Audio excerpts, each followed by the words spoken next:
Ever try picturing how AI actually learns? I always imagine some supercomputer just devouring mountains of data, Right. like a million cat pictures, just Yeah. to tell a tabby from a tiger. Yeah. Turns out, it might not be that straightforward. It's a common misconception. Oh, really? Yeah, the research we're diving into today suggests a completely different approach, Okay. hinting that the key to intelligence might lie in, well, complexity. Complexity. Yeah. You've got my attention. Okay. So what's the deal with this research? So this paper by Zhang and their team dives into something called elementary cellular automata, Okay. or ECAs. ECAs. Oh, can give it like a string of lights, Yeah. each one either on or off. Okay. Simple, right? Yeah. But here's where it gets interesting. Okay. A set of rules decides how those lights flip on and off over time, Okay. creating patterns. So like a really techie light show with its own internal logic. Exactly. I'm intrigued. Yeah. But where does AI come into all of this? That's where GPT-2 enters the picture. Okay. It's a type of AI model that's great at understanding and generating text. Instead of training GPT-2 on, say, a library of books, Right. the researchers trained it on these ECA light shows. Hold on. You're saying they fed an AI digital light patterns Basically, yeah. instead of words or code? Yeah. What were they hoping to find? They were curious to see if the complexity of the ECA light show, Okay. how those on and off patterns evolved, would actually affect GPT-2's ability to learn even more. They wanted to see if it could then solve new problems it had never seen before. Okay, now that's a serious challenge. Yeah. It's like showing someone a bunch of abstract art Yeah. and then asking them to solve a math problem. Right. Did it work? Well, that's where the Goldilocks zone of complexity comes in. And what? The Goldilocks zone. Okay. It turns out it's not just about the ECA being complex, it's about having the right kind of complexity. All right, I'm hooked. Break down this Goldilocks zone for me. Yeah. Imagine this. Mm-hmm. If the ECA was too simple, Okay. GPT-2 could learn the basic rules, Mm-hmm.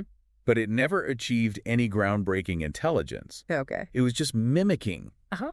like figuring out that flipping a light switch turns the lights on and off, Right. but not really understanding electricity. So it aced the memorization test, but Right. failed to grasp the underlying concepts. Exactly. What happened at the other end of the spectrum when the ECA was too complex? It was like trying to have it learn from static noise. Oh. No patterns, no progress, just pure chaos. Wow. Yeah, the AI just got lost in the randomness. So too easy, and the AI gets bored too hard and it gets confused. Basically, yeah. What happened in the Goldilocks zone where the complexity was just right?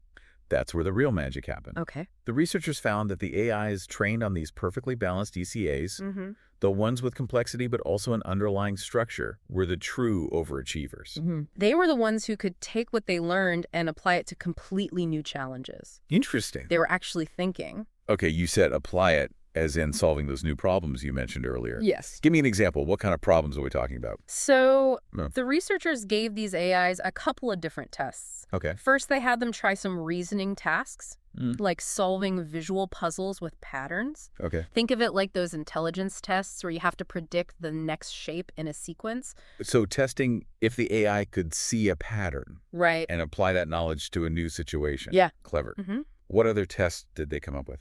They also had them try something even more impressive. Okay. Chess move prediction. Yes. Yeah, they showed the AI games played by grandmaster chess players. Wow. And had them try to predict the next move. Wow, chess.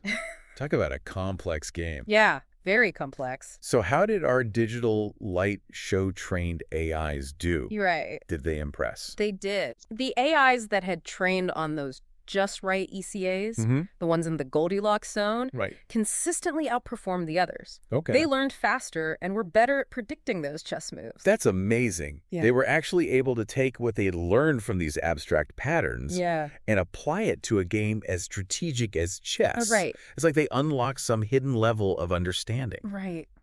That's exactly what's so intriguing about this research. Yeah. It challenges how we think about AI development. Okay. Instead of feeding AIs tons of data, Right. maybe the key is to create environments, Okay. even if they're abstract, like these ECAs, that allow them to develop a more flexible intelligence. So instead of giving an AI all the answers, we give it the right questions. Or in this case, Right. the right puzzles to solve on its own. Exactly. I'm starting to see where this complexity key idea is going. Yeah. But how do we go from digital light shows to real-world AI. Right. It seems like a big leap. It is a big leap, and the researchers acknowledge that this is just a first step. Okay. ECAs are great for controlled experiments, but the real world is far more chaotic. Right. The exciting part is that the principles uncovered here, Okay. this idea that complexity can drive intelligence, could have much broader applications. So you're saying these findings could potentially revolutionize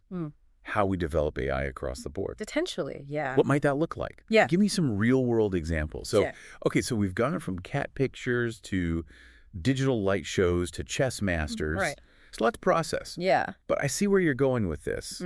If complexity is the secret sauce for AI, Yeah. where could we apply that besides these more abstract examples? So think about robotics. Okay. Instead of pre-programming a robot for every possible scenario, Right. what if we could create a simulated environment full of complexity and challenges? Okay. Let the robot loose in that virtual world and let its AI learn and adapt on its own. So it's like building an AI obstacle course, but instead of physical hurdles, Yeah.